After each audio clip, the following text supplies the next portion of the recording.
Hello and welcome back to the Morning Skate Podcast. Here with Matt Moody, DJ Mitchell. I kicked it off because I'm kind of controlling the at the wheel right now, if you will. But Matt, how are we doing? You look like you're in a vortex of sorts. Do you like blurring your screen?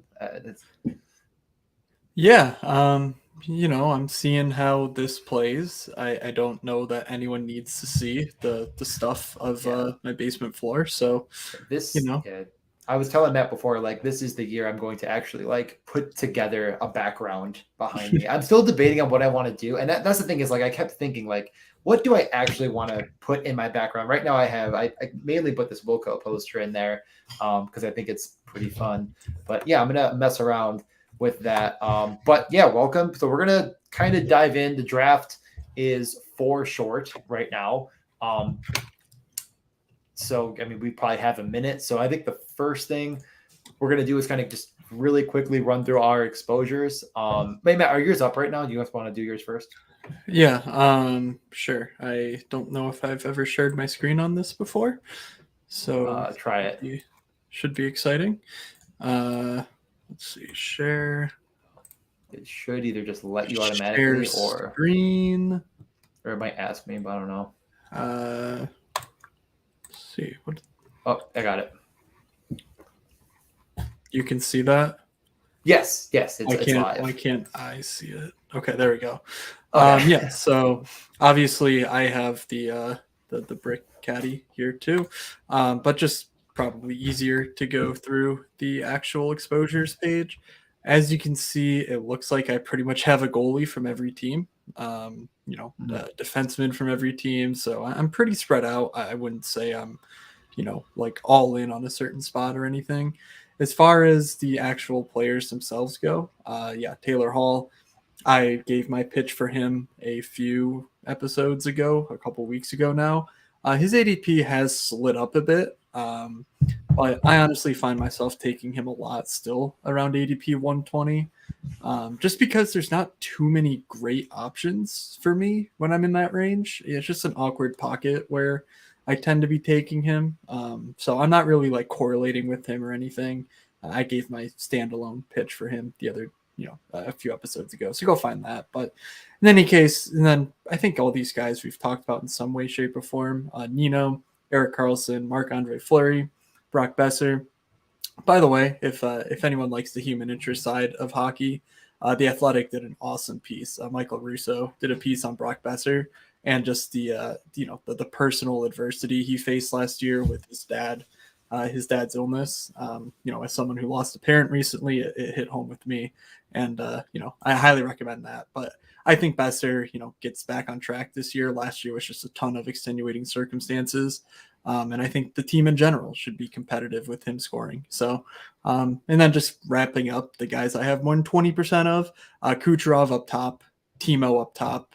Those are the two guys that if I start a draft with those two guys, I'm happy. I've been lucky enough to get Nathan McKinnon a fair amount.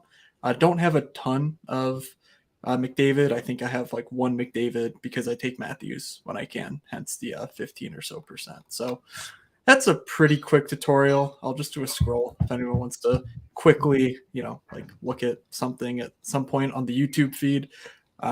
These are all Wow, the guys. Eichel quite low. Yeah. Again, Nick, I've been pretty lucky. I've gotten 40% of the big four centers. So it's like, how often am I needing someone in that range? It's not that often. So yeah, Hall yeah, is Nick's top exposure as well. True influencer, Matt. Yeah, nice. I mean, and then like I agree with Okay. that. Like I Let's have see. How do I no issue. stop sharing? I don't know exactly. Oh, I know how to do it. I can just boop, and I got it, and then I will do mine. So yeah, no, I just posted this the other day. Not too much has gone into the change, and Arvidsson has been. I mean, it's funny how many people want to like have a debate about Arvidsson, and like I hear the debate. I hear everyone's side on this. I totally understand people that are like, Arvidsson is not worth sinking over $300 into. But when he's being added as my sixth winger, like I'm not adding, if he's going in your team as your fourth or fifth winger, that's a problem. That is not good. You are not probably going to have a successful roster. But when I think about Victor Arvidsson, I think of like what is the bull case on him? The bull case is that he gets there by ending up on the first power play. He gets there by just like exceeding the expectations that he did not last year. Like only 20 goals on 227 shots in 63 games, I believe it was. You see these numbers and just remember that he only played 63 games. And the bull case is that him and Fiala are actually just good together, and that this team scores more goals. Like last year, they scored so many, like they were, oh no, the opposite. They were way under performing their expectation on goals. If that reverses and he gets hot and he just starts being involved more, he also shoots. Like there, it's going to all come together. And getting the sixth winger that I think can score in multiple weeks is just probably going to end up being more valuable than taking your sixth winger in your lineup. That is, I don't know. I mean, there's a lot of rookies like Matt Boldley and these other guys who I think are just not. I don't get the bull case on those guys over an Arvidsson, who I know is a proven rate shooter that's had 30 goal seasons and that is on a team that is shoot first. He shoots from anywhere. I mean, so yeah. You're making the fine case. I think that Arvidsson is about as safe as a pick as you get where he goes in terms of ADP. Yeah, I don't ADP think is why. I think if he's scoring, every week, you're obviously in trouble. But, those weeks that, like, I don't think he's going to be a guy that separates you come, the week of March. Like, sure, he might score 6 goals on 7 shots, but that seems unlikely. But he's going to be a guy that I think does a great job to sort of push your team toward the finish, particularly if you suffer some injuries throughout the regular season. So I have no problem with him. Let's see. Comment. I'm a Rainmakers guy. I got sent this. DraftKings sent me this, so I was wearing it. Mostly, it's Rainmakers. Mostly because I want Underdog to send me some merch too. So just applying some pressure. I just did like all the free Rainmaker stuff. In my like first team, I had like Duvernay and like a few other guys, and like it was like not. I didn't really look back at like where anything happened, but yeah, it's I don't get involved myself. I know Matt is the influencer on that stuff, and then more comments on Arvidsson. He's a safety net. I think that's a good way of putting it. It's not like I what the thing is like I'm trying not to draft him now, and I'm getting into lobbies. I got him at like 162, my 7th winger in. It's like you can't let me have him. I'm gonna take him. Other than that, I don't think there's really any question marks. I've gotten a little pushback on Kempe, but I think the same bull case is there for Kempe. Like he's a center. If he's my 3rd center in, that's awesome. Like that's when I'm if I just probably won't let him be my 2nd center in with the way I draft regardless. I just Jack Hughes. I mean, his original ADP was legitimately like 135, and I was just hoovering up all of him in the 70s, 80s, and 90s. And now even later, I mean, he's just falling into my lap in certain drafts when I'm going heavy like wing, and Jack Hughes or Jack Eichel. Those are just awesome, I think, for me. And then, we're getting some more comments. Welcome in Sean, and Wookie's in here now. Get mad at Wookie hat. That's really what he needs. And then, I mean, Gibson, again, he's the safety net goalie. And I get that there is a fade case on him of like, what if he's just not good anymore? Which I hear that case. And that's why it's like, I'm trying to limit my exposures a little bit more. But I just don't think there's a competent backup unless if like Stellaris is not going to take over. Dossel just hasn't done it yet. So I don't know. Like, I think that when it comes to goalies, like it's really, really hard to get overexposed to any of the top guns because it's just like every draft room, is a little bit unique. Like I've been in rooms. I was in a room today. A guy took 3 goalies, 1, 2, 3 in his rounds. Like it's really, really hard to know. Like it's been so crazy. Every room is so unique that I am just kind of grabbing guys I think are starters. I'm going to just get less of Carter Hart because his ADP went way up. Someone was drafting him in like the 80s. So his ADP went from like 160 to 140 down to 120. I'm just not taking him anymore. But I am really high on Campbell, really high on Demko in the middle range, Ottinger as well. And like, I'm getting all of the goalies. There's really no one I think that I'm like worried about. I mean, Leonard, those teams. It's actually only 5 teams. One of the teams is still not deleted. It's like the roster shows up with 0 points, and I got an email about it, but it's still there. But 5 of him. And then I have some random smatterings. We're going to get into goalie talk later.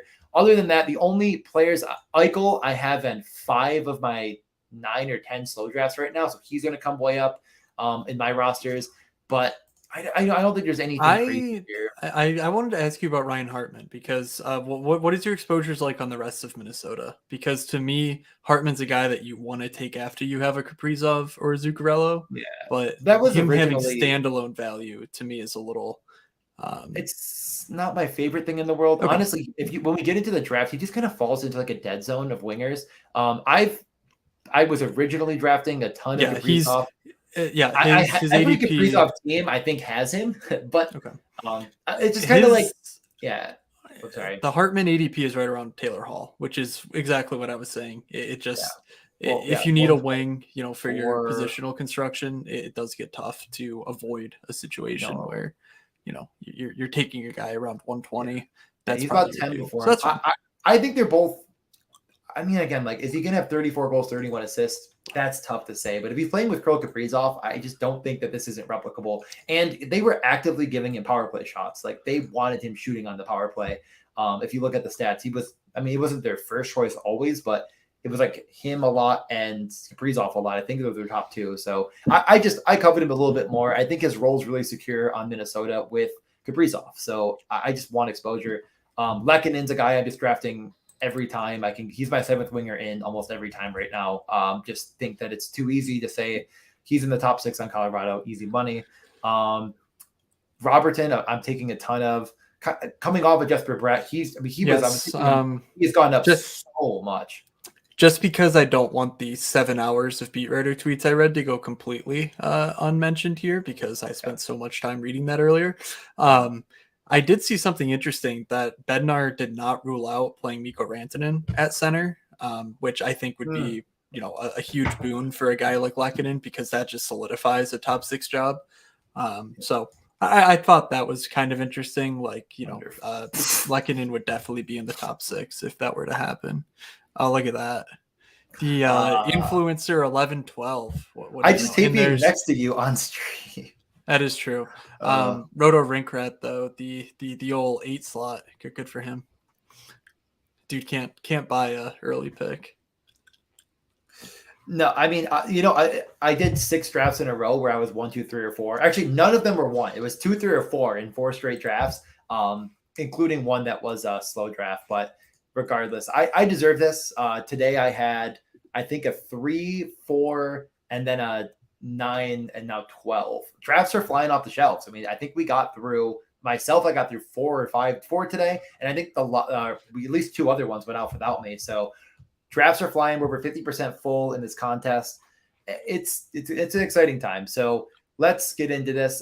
You'll see my exposures here. I am evening them out the best I can. So I do have 1 Matthews in a slow draft and no McDavid's in slow drafts right now. So I think it's going to help a little bit. But I'd like my top 4 to be, I guess, in theory, as much Matthews and McDavid as I could have. But I want them to be about even because I think that it gives you a big enough advantage to move on in a 3-12 scenario that, like, any of these 4 guys, I think McDavid and Matthews a little above, but if you told me, like, any of these 4 guys having a peak 2 weeks compared to the others, like, I don't think there's such a wide standard deviation that in 150 drafts, I want to be like exploitative. And I know that's a lot of kind of big best ball words, but I think you see what I'm saying, right, Matt? Like, is there any reason to think like I'm only taking McKinnon at 3 if you can kind of even that out more with Draisaitl?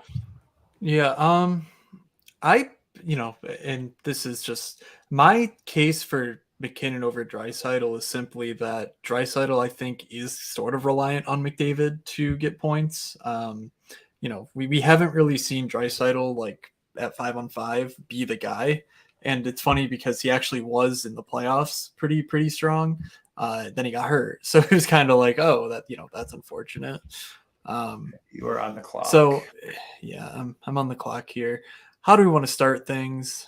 I think, I don't know how many actual late picks I've gotten. I'm pretty sure I'm usually in the 7 to 10 range. So we'll see what I can do with this. All right. Man. Yeah, I'm going to do Mikko and I'm going to do Timo. I'm getting more Timo on my teams. His ADP is rising, and I don't want to miss on a lot of him. Yossi, yeah, I think Yossi's right. So something that I was considering just for maybe the bid equity or just to talk about was um, getting a guy like Kyle Connor and Timo are probably two of my favorite players on the year, and I doubt many teams will have them together because like just the ADP doesn't really work out. You take a guy in the first 15 or so, and then you take one of those guys. Um, with Connor's ADP climbing, maybe that changes. But I was hoping to maybe sneak through and grab a Kyle Connor, Timo Meyer start. And if they're I both top 5 fantasy producers, there you go. It's a unique combo. yeah. But nothing too I crazy. Yeah, I do have a few of those, and those are teams that I like. I'm pretty sure they were like Matthews or McDavid teams. Like early on, those guys were just not going early enough. I mean, if you didn't take Connor, I was gonna take Connor Timo. I thought you were gonna take Rantanen for sure. You just talked about him, so I was sitting here like, oh boy, he's about to take Rantanen. I'm gonna get Connor and Timo. Yeah, I think I need to get more Miko because it was my case during the playoffs, where like when Colorado's at full, when Colorado's doing exactly what Colorado wants to do, it's actually Miko Rantanen scoring. Like they don't want McKinnon to be their scorer because he's the guy who creates chaos, who dishes off, and then Rantanen's sort of the Draisaitl here, where he's got the lethal finish. He's the guy. I frankly don't have enough Rantanen. You're probably right there.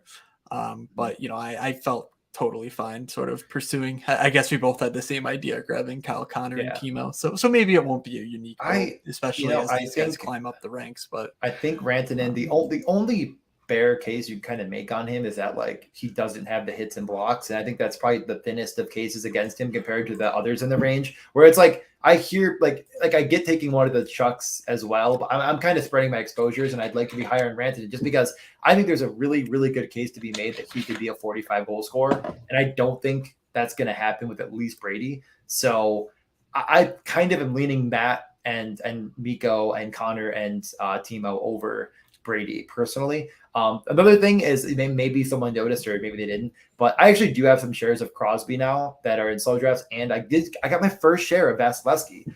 Matt, it was a Austin Matthews team, and I got Vasilevsky to slip all the way back to me. So I'm pretty excited. By the way, this is my 100th draft that's going to be completed. So pretty exciting times to get my first share of Vasilevsky. I just every single time I think, you know what, this is the one. I pick like whatever, I like around the ADP of 17 or 18 or whatever. He'll just go in the first round. Like I've seen him go before Shesterkin so many times, it's kind of scary. And I can't imagine really drafting either in the first round, but we'll keep moving on. As we move on, I'm going to start to kind of actually, I'll pull up the whole board right now. Let's just do it. It'll be a good time. So no surprises in the first round. I think, Kucherov over Kaprizov is the one that maybe you'd argue, but not really. I know, Matt, you do that most of the time, and I think any order for Ovi, Kucherov, and Kaprizov's fine.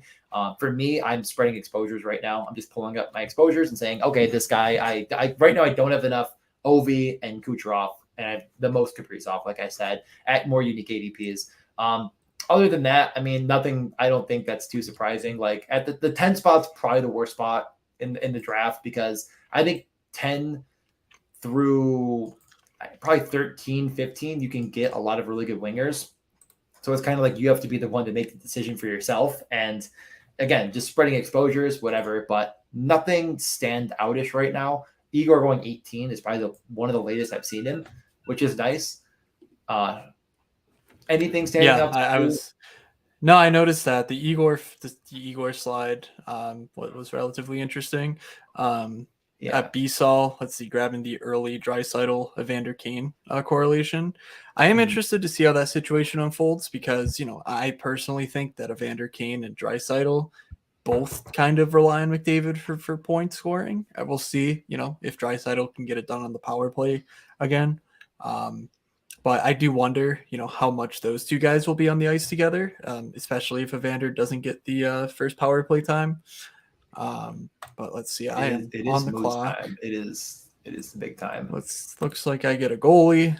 Yeah, that's probably the right pick. I'm just gonna honestly. I mean, I know I have 0 Panarin. I almost took my first one. He almost got back to me at like 52, and I was gonna do it, but until he gets into the 50s, I'm not gonna bite. So gonna just continue to build my Jack Eichel exposure, and I'm gonna also take a goalie because I don't think there's a small difference. I like Markstrom a little bit more than Demko, which I think actually flopped over time after Kadri and the trade and everything. I think that Markstrom situation he's gone up a bit. But I don't think there's a dramatic difference between the two of them as far as how many starts they're going to get. And I know you could say, well, Markstrom should get more wins, etc. But I think Vancouver's going to give up a lot more shots.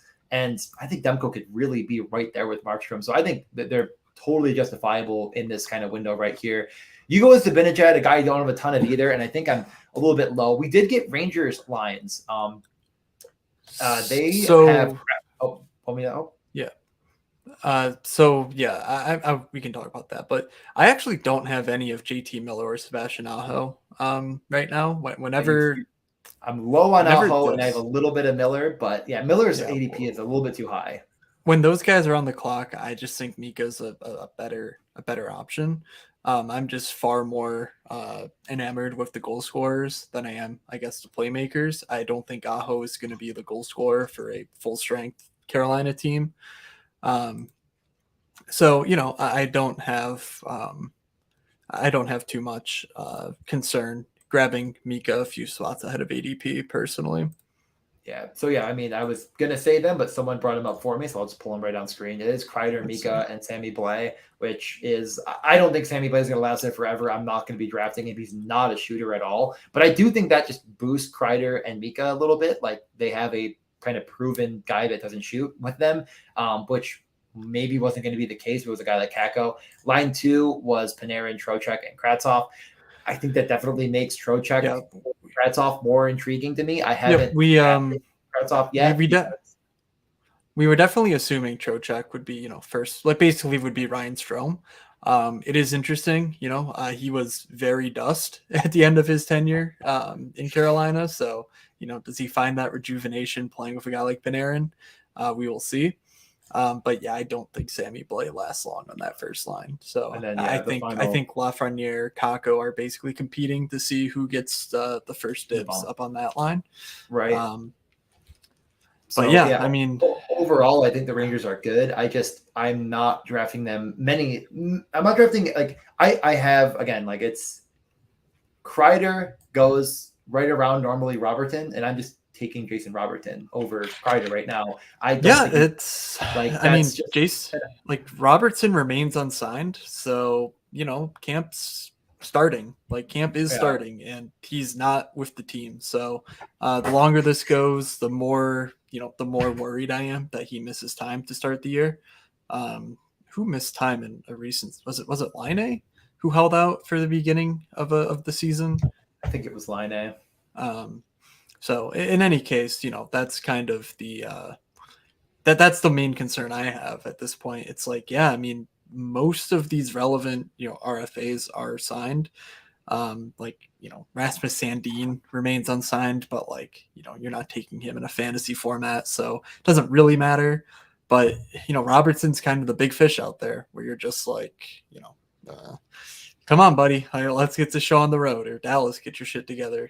I'm not sure what the ask is necessarily. I think someone will budge. I'm not going to worry about it, to be honest. But it's definitely as news comes out. I mean, some of the bigger news and people in this draft. Oh, Brady, the holdout last year, right? Was it Brady? It might have been. That sounds right. Brady. Oh, you're right. They was gonna hold out, and then they signed. Yeah, that's right. That was definitely one of them. Because I remember now listening to the podcast that Matt the Chuck was on. They asked about it, and there was Matt was really candid about we're holding. Our family's not gonna get pushed around. I was like, yo, just going out and saying it. All right, cool. But yeah, no, that's definitely it was Brady. But other big news is that a guy that I'm incredibly high on, and I'm hoping it works out, but Jacob Chikrin is going to be injured to start the year. I don't know if he misses any time at this point, but he said he's not cleared to shoot. We have a few weeks. I mean, he's never really going to be your first defenseman in. He wants to be traded. He said while he's on Arizona, he's going to play. He's going to do everything he can to win. He wants to be whatever. That's concerning. It sounds like it's really just the risk before coming back. So I'm not going to sit here and say that he's undraftable, but I'm definitely going to be waiting on him. a little bit more right now. Um, I am a wrist injury of that nature. If he's unwilling or not able to shoot yet, he might not come back and be firing away. So it's concerning to start the year. I know you don't win in the week 1 or 2, but you don't really want defensemen missing too much time. So you're on the clock. Yes. Let's see. So I will just take Tarasenko. I honestly have a ton of Tarasenko, Fiala, and Line. I'm up around 16% for each of those guys. So I'll just take Tarasenko because he's the earlier ADP. Theoretically, in upcoming drafts, I will be able to balance that out much easier. But all three of those dudes, I think, are primed for absolute smash years in their range of outcomes for sure. I'm gonna grab Fiala. Just getting a bit more exposure to him. Man, do I take my second goalie? I feel like the answer is yes. Or it's Line A. I'm going to take my second goalie. I'm just going to do it. Get goalie out of the way now. I don't mind it at all. I'm going to go Ottinger. It's, again, kind of an exposure play. I have a ton of Kemper and Campbell. I don't want to go crazy on Marc-Andre Fleury personally. I think that I'd like to be around 8 to 10%. I don't want to go way over that. Bergeron, he was there for me, but do you have any centers yet? You already had I had Mika. This is actually my first Bergeron share, despite all of the Taylor Hall I have, and it just feels like at some point I should be picking up Bergeron because all signs indicate that he's healthy to start the year. He's not missing any training camp time. I just saw that, so I kind of made a note. And look at that, he fell 10 slots past ADP. Why not? Yep. So. Yeah, I think that's the right spot for him, though. Like, I don't actually. It's hard to say.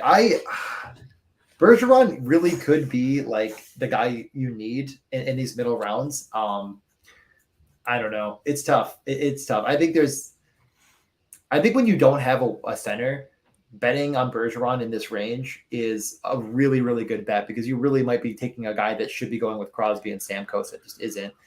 I mean, is there any reason Bergeron should be going after Sidney Crosby? Like, no. That's kind of the point. Yeah, that's kind of It doesn't really make much sense to me. Like, I get it. He has the name brand, but Sid's, he's a really good player, but he's a guy that I'm far more comfortable stacking than I am just saying, yeah, this is my top center. All right. Yeah, let's go over a couple of things. So first off, you have someone saying, gotta love the shooters. I know, yes, because this is Can kind I of give like, don't feel bad about the Robertson pick. I still think he's a great play. It's just it's every day after this that he remains unsigned. Then I think you start to worry about giving it back. But right now, given what we know, I think his ADP is just. I have no concerns. I genuinely believe he is going to be in that Philippe Forsberg range. Like that's where he should be going. And this ambiguity is just kind of helping him fall and stay where he is. Like the moment he signs that huge 8-year extension, he's going to rise just like, Kadri, all these guys, as soon as they hit the news. I mean, Moritz Seider is another good example of just like a guy that nothing really changed other than Dom came out with how good he is in fantasy. And he went up like from 70 to 50. So just getting any news is going to change that. So I think getting him now before then is really good. They're going to do it. Dallas cannot afford to lose him. Line did really slide a lot. That was another comment we got here. He ended up going 60. His ADP is like 54, I think. Which is wrong. I think the only reason it's that high is because people are taking Gaudreau and they just want to get that correlation, and that's just where he was. They are going to be skating at 5-on-5 to start training camp. So I think that's a good combo, but it's not a combo I think you need to be forcing in, especially when there's, the Nylanders. I don't know about Tage Thompson at 57. I think these are a bit more similar of guys. But I'm taking Fiala and Tarasenko over Line A for sure. Yes, but I actually think, I don't know. Because looking at this in my head, I think I would rather have Patrick Laine than William Nylander, honestly. And I think that's just because we know what Nylander's like upside is. Not upside, but we know what his sort of bull case is. We literally do not know what the ceiling for Patrick Laine looks like. Like with Gaudreau, I mean, Mark Scheifele was fine, but has he ever had a great center, a great playmaker setting him up before. Like, because I mean, we know this dude is like one of the best shooters on the planet. Yeah, So, but like, is he going to shoot enough? Like, are we going to? Oh crap! It's clicking the wrong I button. Okay. I honestly don't think that matters. Right, Like, I just right, think he's so good. BT Dubs. Yeah, Yeah, Dubois. I love the Dubois pick. I mean, you had Connor, right? So yeah. makes quite a bit of sense. I don't think I'm going to get any premium correlations here. No, I am going to take Kadri, and I am going to take. Do I really want to wait longer on defensemen, or do I? Who do I got?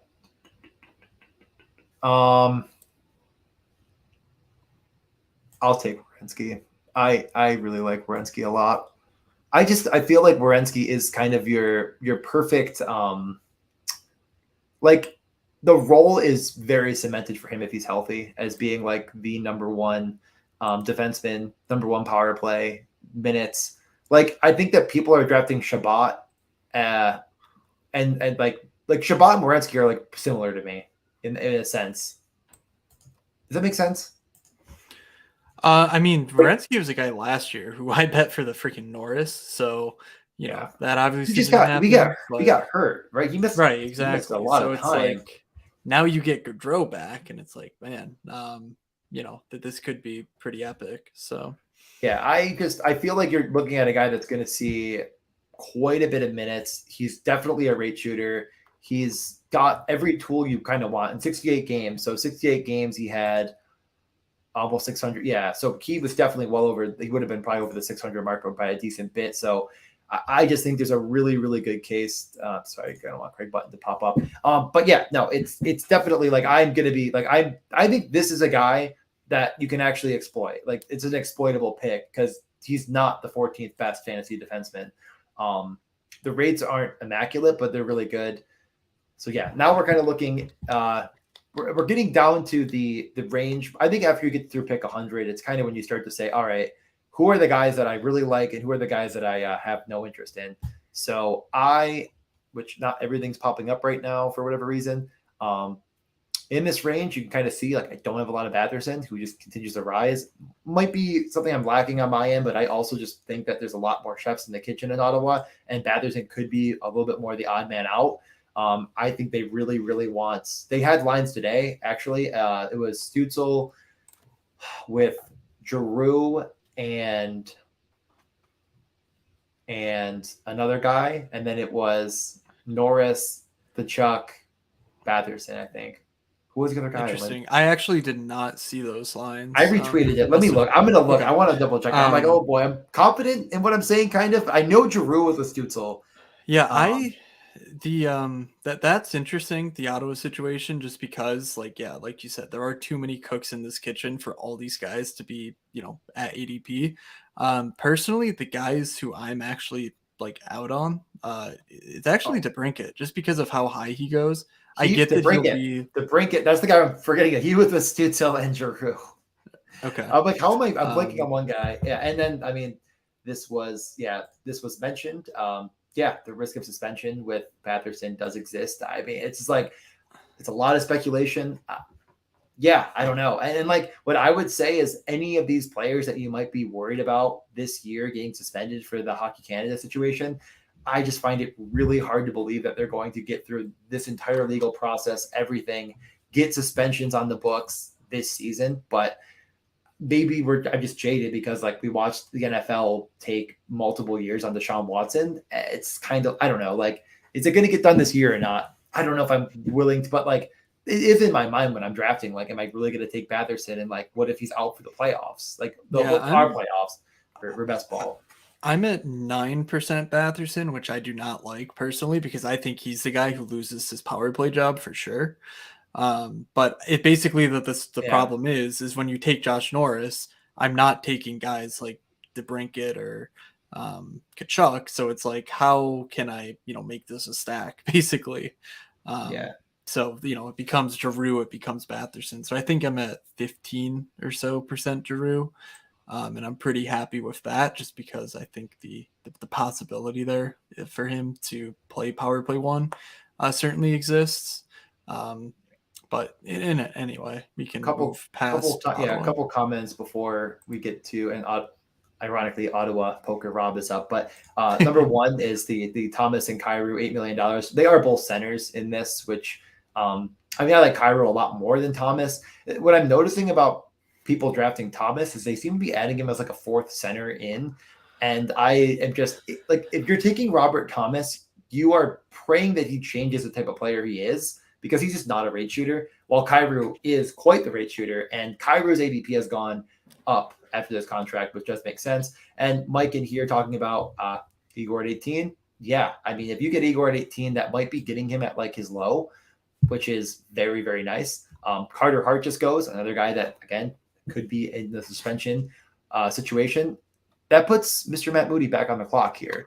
I have very big concerns he's going to take who I want. I doubt it. Oh, no, takes the goalie. So as you can see, I'm using the draft caddy. I know Matt is as well. It does highlight correlated players for my centers, and Shea Theodore is a guy that I'm just taking right now quite a bit of as he continues to kind of sit where he is, just because like in general, like where are the shots going to go? They're going to go to the defenseman, I think, on Vegas more often than not. So I'm going to be kind of taking as much of that as I can. I'm a little bit lower on winger right now, so I'm actually going to take Teravainen, which I don't have correlated, but I'm just going to get a little bit more exposed to him right now, because I just think, again, so I mean, look at wings right now. Just like click on wings. This is what I mean where we talk about the dead zone. I want to talk about Mark Stone in a second. But like I'm going to take Taylor Hall, whatever, 20 spots, or I guess 14 spots now above ADP, because I finally took the Bergeron swing, and like I'll be damned if I miss on him. But like really, this build I have, I think, needs another wing, because I don't feel great about taking like Darlene to go with Yossi or anything. And just the options are pretty weak. So I'm like, I might as well just take the guys that, actually correlate with what I have. But I'm not like that at every spot in the draft, really. Like I really try to avoid dipping a full round past ADP in all but like the most significant of cases. So I agree. But the Mark Stone thing, I think if you're over on Jack Eichel, seems really risky to say like, Eichel's going to have this top 5-ish center season, and Mark Stone's just not going to do it at his ADP, because, like, man, if he's healthy, he's going to be glued to Eichel's hip. And, like, that in and of itself doesn't mean you have to take him. But I think being completely out on him is almost bad. All reports are that he's perfectly healthy to start the year. So I don't think you can say like, oh, well, he's an injury risk, because frankly, everyone's an injury risk. And also, I think that's priced in here. He's the 41st winger, and, I get it. He's not a huge like sort of floor guy, but if you're betting on a guy like Jack Eichel to have an upside season, like he basically has to get points, or else Eichel's not doing it. So that's just my thought there, because I also have no Mark Stone, but I also don't have much Jack Eichel. So well, there you go. I was gonna say, if he does get back to me, I'm probably gonna take him. But I just I sold you. I would gladly take him at ADP 132. I just am not happy to take him at 100, when sometimes oftentimes you get a player that slips like a Shea Theodore, where I'm just much higher on with Jack Eichel. And that's like, I have a ton of Theodore and Pietrangelo with Jack Eichel, because I just think that they're better rate shooters. They're better. They're going to see a ton of run. And I think that Vegas, if you look through their defensemen, all of them shoot. All of them. Like, I don't know. I'd rather go with the defenseman pairing personally. I don't know. Could I have not taken Carolina there? Like, could I have not taken, like, my thing on Carolina is like, who is their top 6?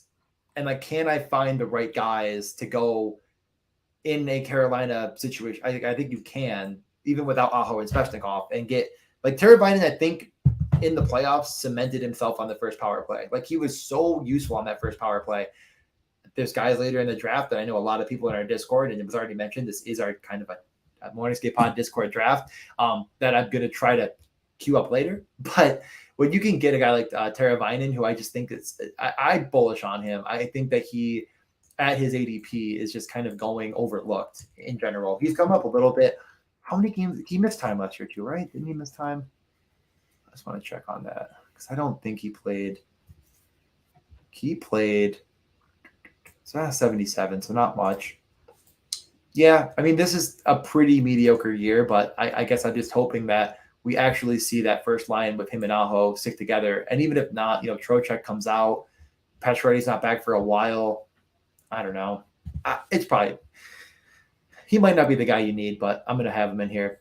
The guy I was really hoping would slip is Toffoli, who Nolt, MN – what was it, MN Matt, Minnesota Matt, right?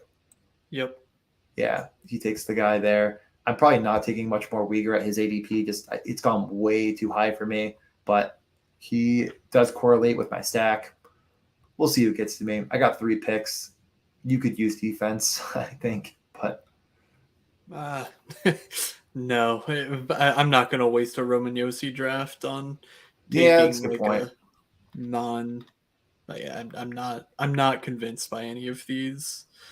Any of these defensemen. Are there certain defensemen that you think like make the most sense when you draft Makar or Yossi to take later? Like, are you thinking? I mean, Uyghur a little bit too early. I'm not. Are you? I'm more not into thinking. Sure, I'm not thinking of it like an archetype. I'm more just if I'm taking a guy who I'm relatively low on portfolio wise. I sort of shade toward players that I have a lot of in my portfolio. Basically, I kind of want to make sure my rosters have like a similar thread throughout them. So like I don't really want one team that has all of my 5% plays. I kind of want like I want Taylor Hall on some of the teams that are a bit wackier because like I know my season's built around Taylor Hall. If he's if he's absolutely awful, then I just burned a spot on like half of my teams. So to me, it's kind of a situation. Let me figure out who to take with this damn pick. Oh, yeah. And then I'll get back to that thought. Okay. Yeah. I guess I'm not good at thinking and talking at the same time about 2 different topics. Well, the good news is we have 20 picks until we're back again. That's right. I personally. Were you not done completely? I think so. Basically, to summarize what I was saying is, I keep kind of like a running, almost a running monologue in my head of like, do I feel like this team is, one, I know via the draft caddy if I've taken a guy, 6% or less or whatever, and I kind of just make a note of that. I'm like, okay, this is my draft with this player, and if it's a lower owned guy like a Patrice Bergeron or whatever, I'm gonna try and correlate around it.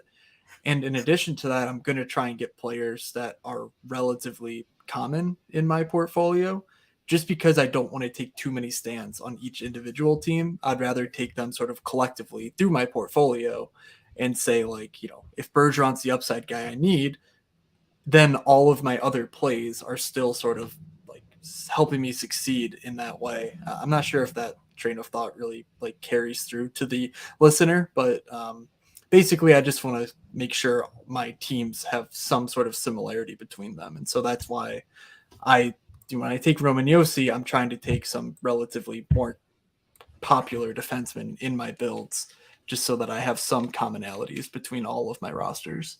Yeah, we did get a question about Mangiapane with Huberto and Lindholm. He's actually injured to start training camp. It doesn't sound like it's anything that's going to miss time, so we probably won't know. I'm just not that high on Mangiapane at ADP. I don't think he's completely useless here. Like I what do I have? I have 0%, I think, or 1%. I have 1%. I just think that like it's about where his ranking is, but if you look at it, it's like if he doesn't have 30 plus goals, I don't think he gets there. And him having 30 plus goals again feels thin to me. So I'm more than likely not going to have more than 1 to 3% ownership on him regardless. And I don't think he's going to fit in there. Like I'm much more apt to believe it's going to be Toffoli. That's who I'm taking, but definitely keep an eye on the beat reporters. The easiest way to look what the beat reporters are posting is by going to Matt's Twitter and going to his list. He has really good lists. If you notice any beat reporters that are not on his list for whatever reason, just send them to me or Matt and we'll get them added. Definitely help us out with that. But you look at the team in general, and I don't know. It's probably going to be a mixture of Toffoli, Mangiapane. I don't know if there's anyone else that like shockingly could make their way up, but just kind of keep an eye on what the beat reporters are saying right now. maybe there's a steal late in the draft, but I'm more Yeah, thinking like, what's the power play? And to me, I think that power play is with Kadri, Toffoli, and then I don't know the defenseman, which is why I'm kind of betting on all three of them a little bit. Uyghur goes there. What I was going to say is when I'm taking a Yossi or a Makar and I'm waiting until, you know, the 13th, 14th, 15th round to get my final defenseman in. Yeah, I really am trying to get rates guys because like I'm hoping they don't beat my defenseman often. And if they ever do, I hope it's because they had absolute monster weeks. And I just think that like having the floor to hit those ceiling peak weeks is just a little bit better, but really it's nothing I'm crazy in on. It's more of just like a general thing. You just probably saw Morrissey goes off right there in a note, and that's a guy I was very, very high on. I didn't really plan on taking him here, but he's a guy I'm jamming on a lot of lineups when I have Makar or Yossi. I think Matt maybe could have been the case who took him there, but he makes a lot of sense as like the perfect kind of power play upside rates existing player that I think fits in really nicely as your second defenseman in with a Yossi or a Kale Makar. So we're getting later. The guys that's slipping right now is oh my God, Nick Suzuki. I think he's totally fine where he's going in general, but I mean, I'm not going to take him here. I'm going to definitely start jamming wingers. Just overall, I do worry about. I really don't worry about much. I think if you take Suzuki Caulfield, you're not in bad shape. I just don't think Montreal's any good, but that doesn't mean. But again, like I'm taking Keller a lot. Like I don't think Arizona's any good, so. It is what it is. This range of winger is really when I start to say, screw it. Like, I'm just going to take the guys I like at this point. But, Matt, that puts you back on the clock. Is it time for me to take Tanner Jeannot finally? Because I have no idea. I get the projection includes hits or whatever. I have no idea why he's this high. So I'm staring at that, just going. People just love him. Like, that's the thing. It's just... I think it's obviously the hits. Let's see who you take first because I haven't even seen you click the button yet. I went Vrana. Yeah, I think Vrana's better. Tanner Jeannot making your lineup ever is not good. Him having 24 goals would be pretty shocking. I don't have a lot of interest there myself. You know what? I'm going to take Mangiapane myself. I kind of just said I don't like him that much, and I think he's honestly just like a similar case to Tanner Jeannot. But I have very, very, very little, and if he does go for 35 goals with a guy like Kadri, or if he is on that top line for whatever reason, like there's a case to be made with him that I don't disagree with. With these two goalies I have, I don't really need to take one quite yet in the 14th round. I'm going to wait. I'm going to take another winger here. I'm just going to take Lehkonen. A guy I just want to be way overweight on Terry Lehkonen. I know it's better to have him correlated, but I really don't care that much. Like I have Rantanen, so like maybe that works anyways. But I don't think that's a perfect correlation, but maybe it is. Maybe it is. And power play I think exists. You take Lafreniere, I'm a little surprised. I do think he is the line one guy. Yeah, I mean, whatever. It's with Zibanejad. The upside's clearly there. I'm pretty comfortable with the way my team looks, and I have a couple D earmarked for the last go around we get. So I figure why not take a guy that's correlated with one of my top end players, meaning my second drafted forward was Mika Zibanejad. So if he has a great year, what does that look like? Well, it probably means that top line goes off again, and like we said, I don't think Sammy Blais sticks there, and Lafreniere has the pedigree. He showed something in the playoffs last year, so why not just reach a little bit, take that, and I feel pretty good about the way my centers panned out. We did get a question. Yeah, you have him with Zibanejad about did you ever take an injured player with the last pick to help your lineup? It's to me, it's like how many injured players really like legitimately make a difference at all. Like the only one is Pacioretty. Yeah. And I said, I took him by accident one time. I would take him in the 16th round. I was going to today. I had an Aho stack, and I was like, maybe I'll just take him in the 16th, and he went in the 15th. Like if I believed that actual ADP, like so not like this guy's falling because the draft the teams in the draft know he's not going to play or whatever, so he's falling because of that. If actual ADP, I thought, reflected current injuries, meaning Brad Marchand, Charlie McAvoy, Right. Pacioretty, but these guys are getting auto drafted because there's so many Yep. clowns in here that literally don't know what they're doing. That it just doesn't really matter. So that's just I'm not doing that. when if the guy's Pacioretty got hurt, it's we both said he should be probably going undrafted. I never see him go undrafted. No, I think maybe once I've seen him not get picked at all. It just doesn't like again. I will take him with the last round. He's never there. So if I have Carolina already, I'm saying screw it. My seventh winger I hope doesn't score, but if he does, it's Max Pacioretty in the playoffs. So that's fine. But yeah, nothing too big. I think that we summed that up nicely. To me, there isn't another player that has a long-term injury other than a Marchand that is that in consideration. I have taken some Tom Bolson in the 7th round, but that even is a little bit thin to me. I thought his injury wasn't quite as bad, and it's I think a little worse than I initially thought it was. So kind of coming off that myself.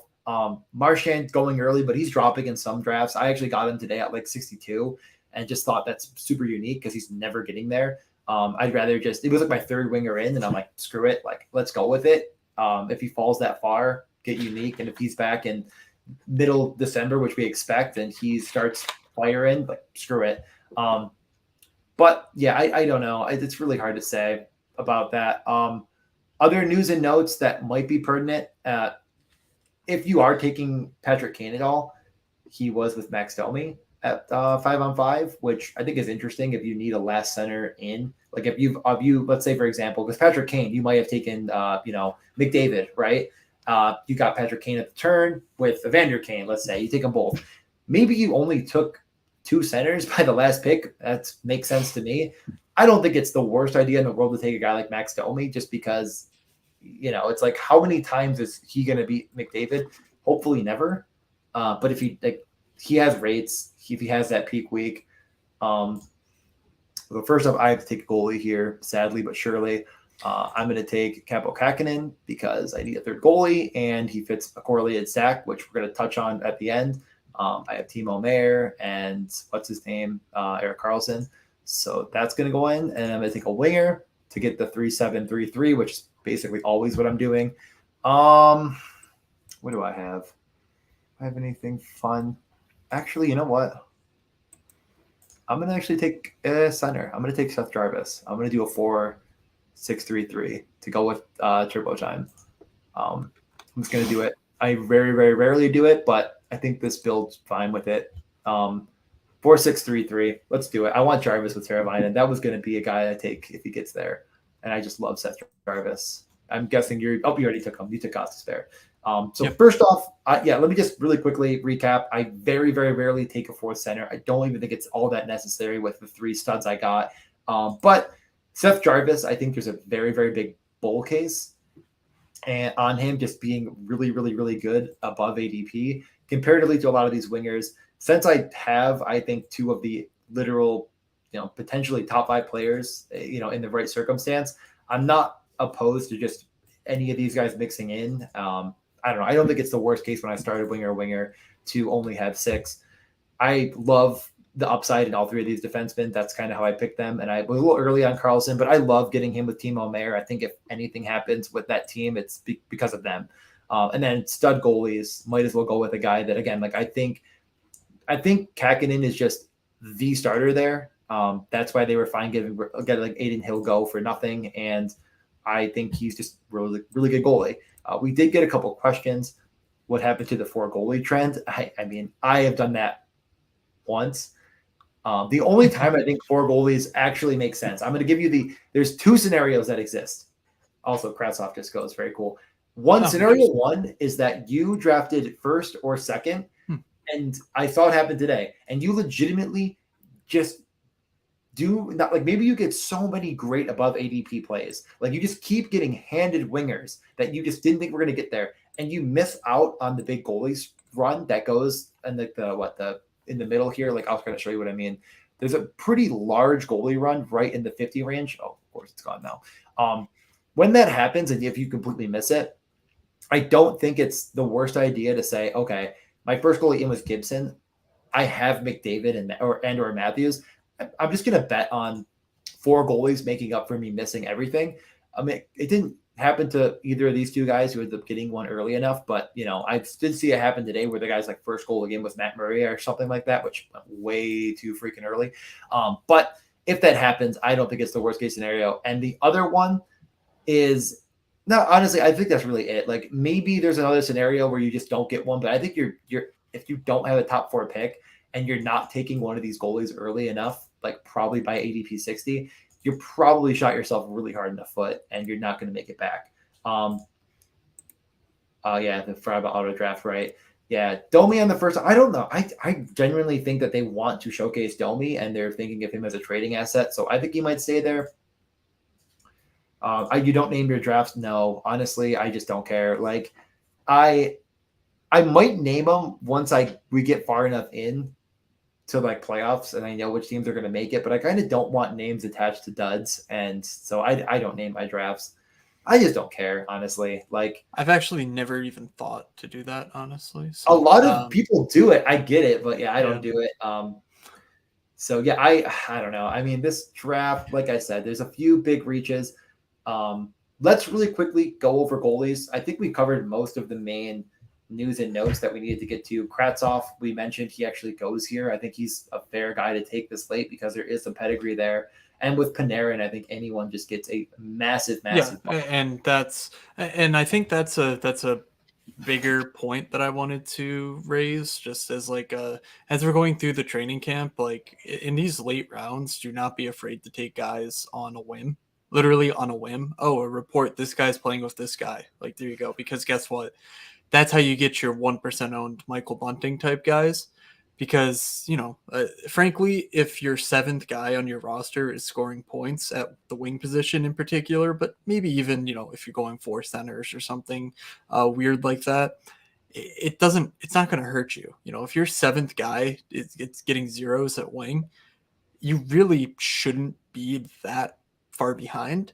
And I think there's no opportunity cost. Like, it's not like you're giving up like these crazy good plays for like an absolute zero. Like, as long as your guy has a somewhat of a chance to reach that, like, I don't know, like top 30 to top 40 wing status on the year, then I think it's worth a swing if it correlates with a piece you already have. Yeah. So like that Kravtsov example was just like a perfect, Yep. like, I wouldn't take Kravtsov on my own somewhere or with Zibanejad unless we see that he's playing with Zibanejad all of a sudden one day. But like with Panarin, like, yeah, why not? If that line works all preseason and it sticks throughout the regular season, who knows? Yeah. You might have your unowned. Yeah. Yep. So that's cool. And the Max Domi thing, I talked about this, I think, at the beginning, but I personally won't take him just because I think when you're going to want Max Domi, namely in the playoffs, he's going to be on a new team if he's any good. If he's playing well, they're going to move him for a second in a prospect or whatever. And he's going to be on the 3rd line for Tampa or something. So I personally don't think he's a great call for that reason. Just because like the incentive for Chicago is literally to not make him good with Patrick Kane during the playoffs. It's to have him on a different team in return for a decent prospect during the playoffs. So that's really my only thought. I'd be much more interested in like a Lucas Reichel or something like that if that news sort of came out. Yep, I have the one at the CU team, which is literally now officially 1% because it's my 100th draft. So it actually fits perfectly. I just think that there's a very, very good chance that he shoots a lot more shots than people are expecting. I think he'll be up over the 200, 220 mark on shots on goal this year. So we'll see about that. Let's just quickly recap goalies. That was one thing we wanted to do. I've been getting more questions on goal. I thought that was you were the one that suggested this. Yeah, instead of a draft. We've gone for an hour. I think we're good to go. Let's just do it really quick. Really quick. Okay? Really quick. Take the guys to play. Got it. Fair. No, I've gotten a lot of questions about like a general rule for goalies and drafts. And especially as ADP is rising, I'm finding myself getting less and less of the premium goalie assets So what I would just say is go back and read the 5 through 12, 1 through 4 draft article and see just how the teams were more successful taking goalies a bit earlier when they drafted 5 through 12 comparatively to not. And really the teams 1 through 4 are already at such an advantage that I think that like it doesn't matter that much, but definitely trying to get one of them. Like I think this went really well. Like these are the guys first in that I think make a lot of sense. But I'm definitely like me and you both kind of I think I'm the same mindset of like we got to get our guy that gives us a bit more of an edge over them. In net. So that's more of the principle. And I've said this before, but for a skater, you're gonna get 82 games, from every skater. It's not like guys are gonna take a night off unless they're really special circumstance, like Alex Ovechkin before the All-Star break. Whatever, who cares?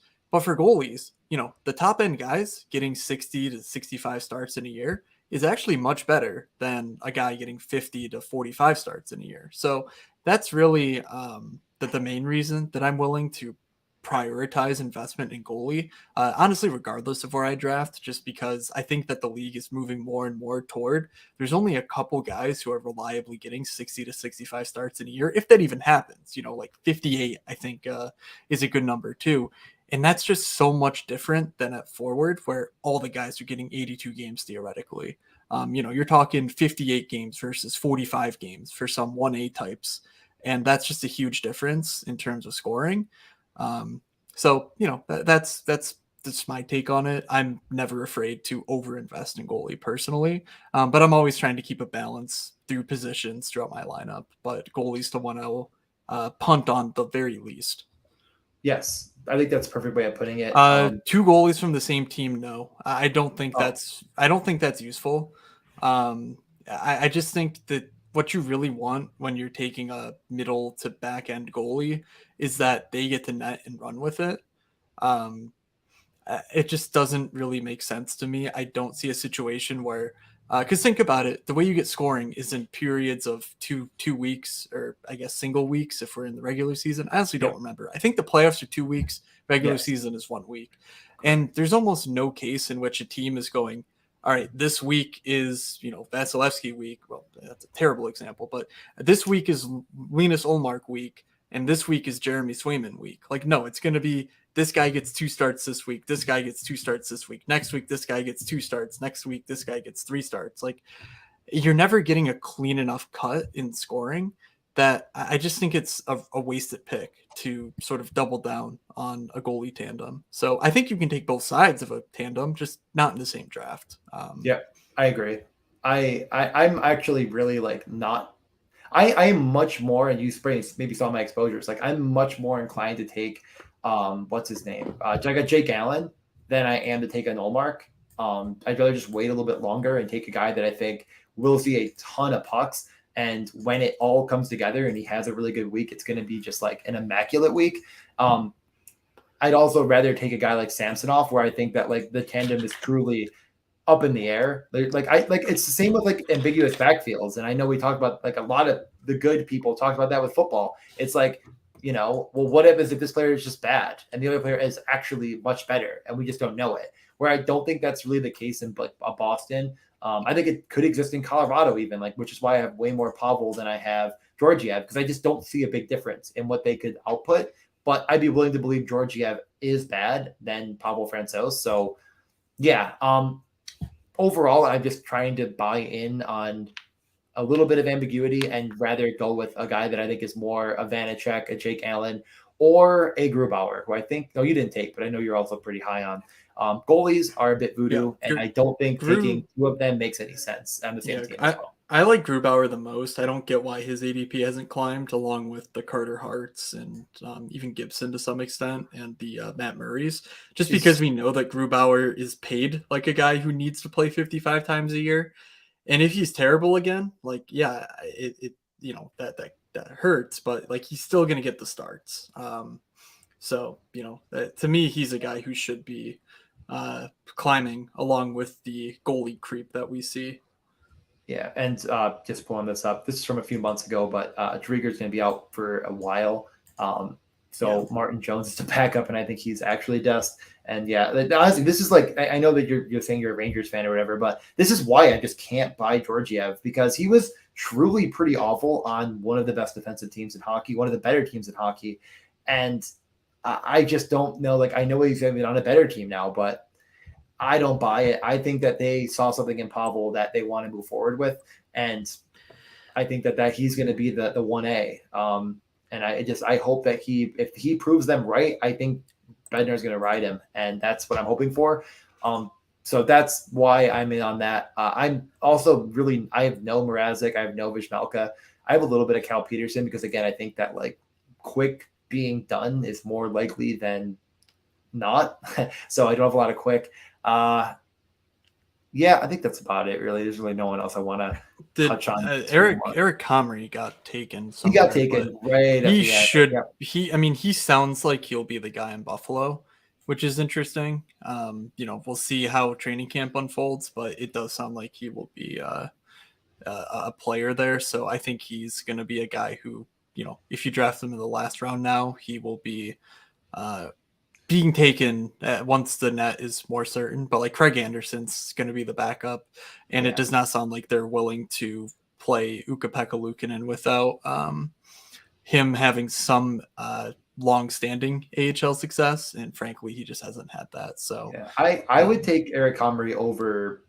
I mean, honestly, I think him and Kakko Kapanen are like the two guys right at the end that are definitely the best. Yeah, I've taken a couple Forsbergs because isn't James Reimer the starter in San Jose? Like, no. What happened?